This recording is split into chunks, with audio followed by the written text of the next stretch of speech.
សួស្តីបងប្អូនថ្ងៃនេះសូមណែនាំពីរបៀបតឡើងទ្វារបន្ទប់ទឹកកញ្ចក់សូមមកលុយវិញ្ញោមខាងក្រុមហ៊ុនយើងខ្ញុំបងប្អូនណាជាដំបូងឡើយគឺយើងត្រូវការសម្អាតជើងវាទាំងសងខាងដើម្បីងាយស្រួលក្នុងការដំឡើងទ្វាររបស់យើងកាត់វាចឹងណាបងប្អូនបន្ទាប់មកទៀតយើងបុកសម្អាតជើងខំដើម្បី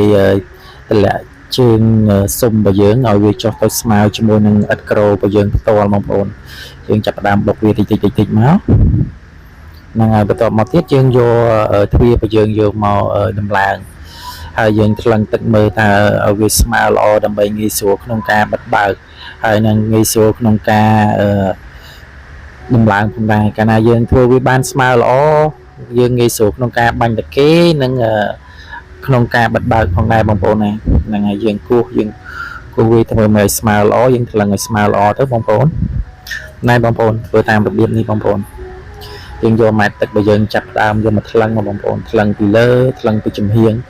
កាលណាវាស្មើល្អធ្វើឲ្យទ្វាររបស់យើងបិទបើកទៅស្រួលហើយក្នុងការតឡើងក៏វា smooth ល្អដែរបងប្អូនបន្ទាប់មកទៀតយើងគូសវាមកដើម្បីងាយស្រួលពេលដែលយើងតោងទ្វារមកក្រោយយើងមានកម្រិតស្រាប់ដើម្បីងាយស្រួលបន្តមកទៀតយើងចាប់ផ្ដើមបាញ់តាគេយើងបងប្អូនបាញ់តាគេយើងស្វានកន្លែងយើងបាញ់តាគេបងប្អូនស្វានវាឲ្យពី3ចន្លោះមកដើម្បីងាយស្រួលក្នុងការវាយតាគេយើងចូលស្វានតាមបែបហ្នឹងបងប្អូនហ្នឹងហើយបងប្អូនយើងស្វានវាហើយស្វានចន្លោះ2ឬ3ចន្លោះអាស្រ័យលើបងប្អូនចង់ជាប់ឬមិនជាប់អញ្ចឹងបងប្អូនចង់ជាប់ខ្លាំងយើងវាយ2ចន្លោះឬ1ចន្លោះអញ្ចឹងទៅអាស្រ័យលើបងប្អូនចង់បានហើយតើយើងសាកបិទលេងមើលអូខេបងប្អូនបន្តមកទៀតយើងចាប់ផ្ដើមវាយតាគេបញ្ចូលក្នុងរន្ធដែលយើងបានឆ្វានមុននឹងបន្តិចហ្នឹងយើងចាប់ផ្ដើមវាយតាគេចូលបងប្អូនហ្នឹងហើយ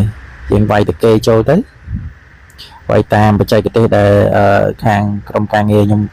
គាត់បានណែនាំអញ្ចឹងបងប្អូនយើងវាយតាមហ្នឹងទៅអូខេយើងវាយតាមដែលរន្ធយើងបានខួងហ្នឹង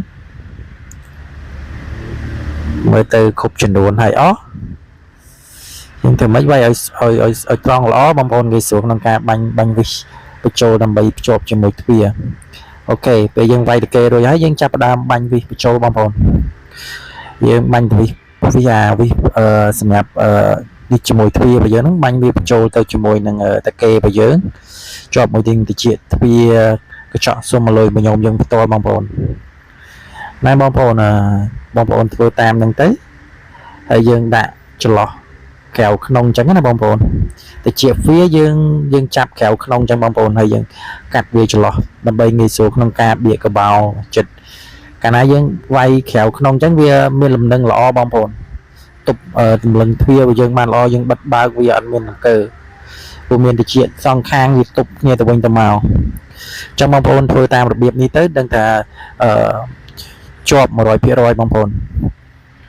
ហ្នឹងហើយយើងធ្វើតាមដំណើរការហើយសម្រាប់តិចពាក់កណ្ដាលយើងបាញ់ខាងក្នុងទាំងពីរបងប្អូនហ្នឹងហើយបងប្អូនធ្វើតាមរបៀបហ្នឹងបងប្អូនអូខេយើងរុញឲ្យណែនមកយើងបាញ់2គ្រាប់ក៏បានយើងបាញ់4គ្រាប់មួយខាង4គ្រាប់មួយខាង4គ្រាប់ក៏បានដែរបងប្អូនបើបងប្អូនចង់ជាប់ខ្លាំងតែបងប្អូនវាយ4គ្រាប់សងខាងបងប្អូនដើម្បីវាណែនល្អហ្នឹងហើយបងប្អូនអរគុណច្រើនបងប្អូនមានចម្ងល់បន្ថែមបងប្អូនអាចខមមិននៅក្នុង page ឬខមមិននៅក្នុង YouTube Channel ខាងក្រុមហ៊ុនយើងខ្ញុំបាន